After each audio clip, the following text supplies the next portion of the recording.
Olá, meus amigos, sejam bem-vindos. Eu sou o Marcos Paz aqui do canal Teologia Contextualizada. Espero que todos possam estar bem com a graça e a bondade de nosso Deus e Pai. Você que tem acompanhado nosso canal Teologia Contextualizada tem feito muitas exposições sobre interpretação bíblica dentro de uma proposta avaliando metodologias, técnicas, trazendo para vocês conceitos e práticas, enfim. E nós estamos aí estudando sobre o gênero literário, que eu vou dar sequência hoje, ao livro de Jó, Provérbios e Eclesiastes. A gente vai falar alguma coisa, e Cantares de Salomão. A gente já falou de Salmos e a gente está individualizando. Hoje a gente vai falar sobre o livro de Jó, mas eu vou explicar um pouquinho sobre Jó, Eclesiastes, Provérbios e Cantares, para você ter uma ideia. E depois a gente vai para o individual.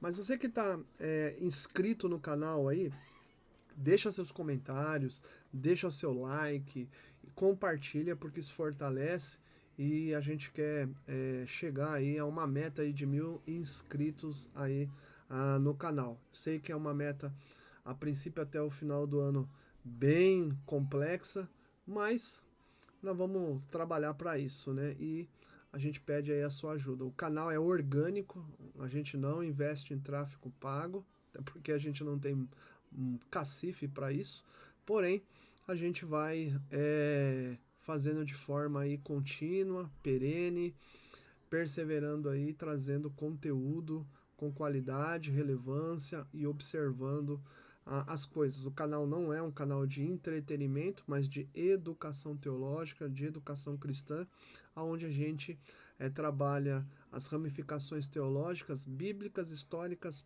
práticas e sistemática dentro aí de exposições bíblicas, tá certo? Compartilha, dá essa força conosco aí, indica o canal aí e vamos para mais uma exposição abordando sobre interpretação das escrituras sagradas.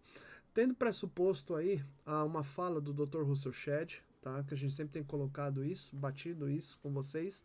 Ele cita o Dr. Hirsch e ele afirma o seguinte: a interpretação autorizada não pode fugir da intenção do autor. Todos os autores bíblicos, eles têm uma intencionalidade, têm uma intenção. E aí a gente precisa, de fato, descobrir essa intenção do autor.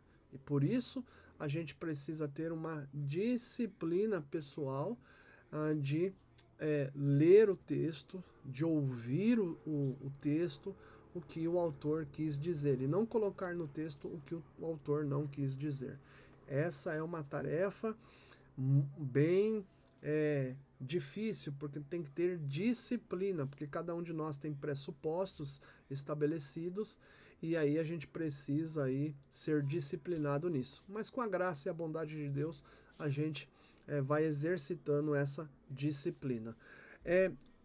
O gênero literário que nós estamos estudando, ele está no gênero literário poético. A gente já viu os Salmos, né, já fiz a exposição, creio que você acompanhou, e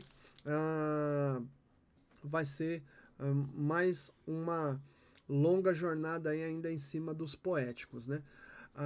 O gênero literário, a gente precisa ter esse pressuposto também, de termos a responsabilidade de procurar conhecer a verdade conforme exposta na palavra de Deus. Porque todos os gêneros literários, os autores têm uma intencionalidade, como nós já vimos, e nós precisamos ter essa responsabilidade de procurar conhecer essa verdade, porque é o que Deus revelou para eles. Então a gente precisa de alguma forma, conhecer essa verdade, estudar essa verdade, procurar entender e interpretar, com a ajuda do Espírito Santo, essa verdade bíblica. Dentro do gênero literário poéticos, a gente já viu o Salmo, você tem Jó, Provérbios e Eclesiastes, que está dentro de uma descrição que nós chamamos de descrições de sabedoria. E essas descrições de sabedoria, que permanece no livro de Jó, Provérbios e Eclesiastes, dentro do gênero literário poéticos, vão expressar uma série de diversificações para a vida por meio de sabedoria. A gente fala o gênero literário poético porque, conforme nós vimos nos Salmos, é a estrutura literária que é de forma tão rica e tão bela que ela expressa mecanismos poéticos, prosa, poesia, quiasmos, enfim, e outras figuras de linguagem e metáforas que mais para frente nós vamos estudar.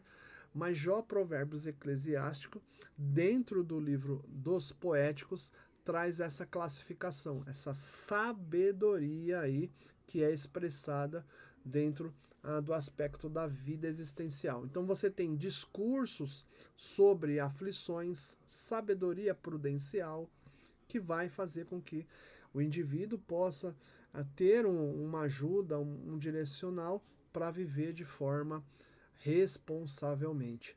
Então, esses livros, Jó, Provérbios e Eclesiastes, no seu cerne, vai revelar essas expressões, tá certo? Então vamos lá, vamos falar de Jó hoje.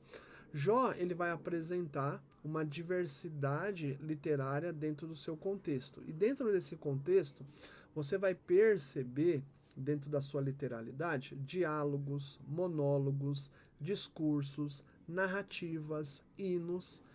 Essa também é uma literatura muito rica.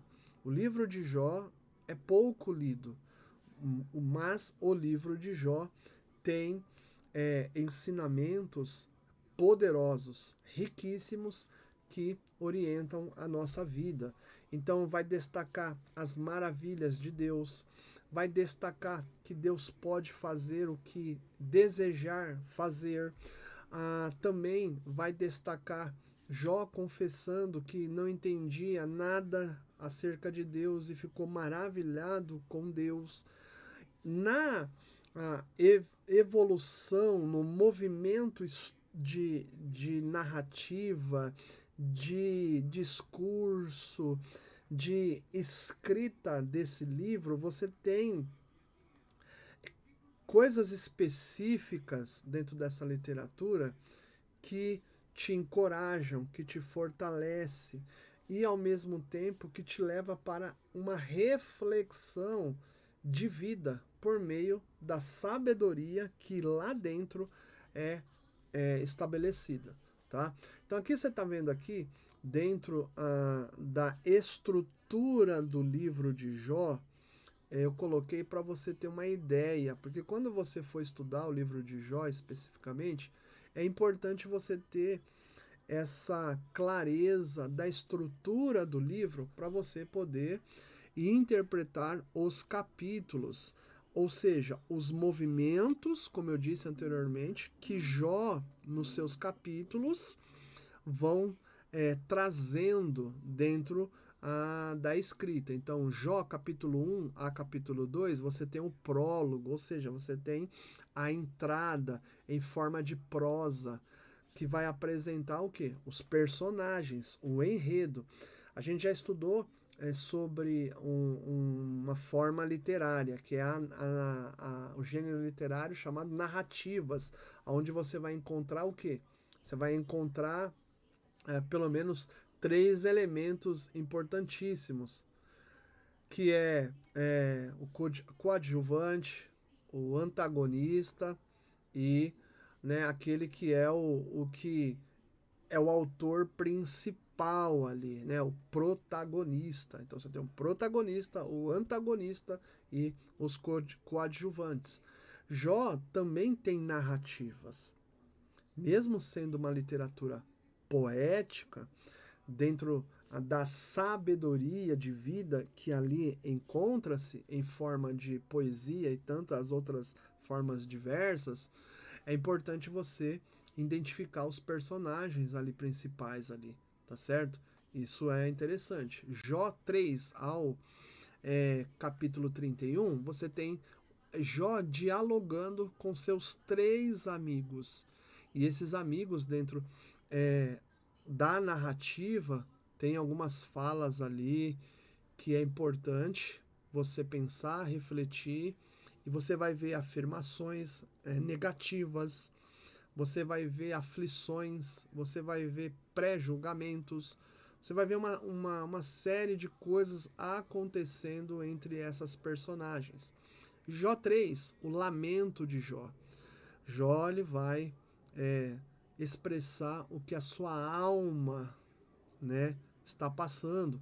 Jó 4 a 27, você tem 3 ciclos de diálogos entre personagens específicas ali. Jó 28, um poema sobre a sabedoria divina, espetacular. Jó 29 a 31, o último discurso de Jó em relação aí a tudo aquilo que está acontecendo com ele. E aí você tem um monólogo de Eliú com Jó entre os versículos capítulos 32 a 37, e depois você tem uma fala do capítulo 38 ao capítulo 42, versículo 6, de extensa do próprio Deus falando com Jó. E quando chega nessa parte desses capítulos, você fica estupefado com a sabedoria que ali tem. E Jó 42, versículos 7 e 17, Jó se retratando, Jó fazendo alguns apontamentos de confissão de fé, de confissão dele, na natureza dele intercedendo pelos seus amigos. Então, dentro da estrutura poética de Jó, nós encontramos muita sabedoria para que a gente possa tirar reflexões, ensinamentos, princípios para a nossa vida social. Então, o objetivo do livro de Jó é a gente procurar entender o que o cenário geral diz e o que o autor quis expressar. Então, o livro de Jó é um livro espetacular que eu recomendo a vocês procurarem a estudar esse livro de forma calma, serena, dentro dessa estrutura que eu apresentei para vocês, e aí identificar, pois dentro do livro de Jó tem narrativas, você identificar, né, os personagens ali, o protagonista, o antagonista, o coadjuvante, e você fazer aí algumas observações, qual é o propósito do capítulo, se tem algum ensino doutrinário, o que está revelando, enfim. A literatura de sabedoria, ela também traz muitas reflexões positivas, afirmativas para a nossa caminhada e jornada de fé. Deus te abençoe, Deus te guarde, Deus te ajude, Deus nos ajude a entender cada vez mais essa literatura poética dentro dessa estrutura sapiencial, né, de sabedoria, porque os dias são difíceis. O livro de Jó, você vai perceber que não é normativo, mas tem princípios ali bem fundamentados, estabelecidos, que vão nortear a nossa vida. Que o livro de Jó possa te edificar como tem edificado a minha vida e a vida de tantos outros aí dentro do cristianismo, tá certo? Que o Senhor possa nos agraciar, e nas próximas exposições a gente vai falar aí de Provérbios, depois Eclesiastes e depois Cantares. Eu vou estar individualizando aí, personalizando aí esse grupo de livros, tá? Não colocando tudo de uma vez para não ficar aí complexo aí no seu entendimento, tá certo? Um grande abraço, valeu, até a próxima exposição, permitindo Deus.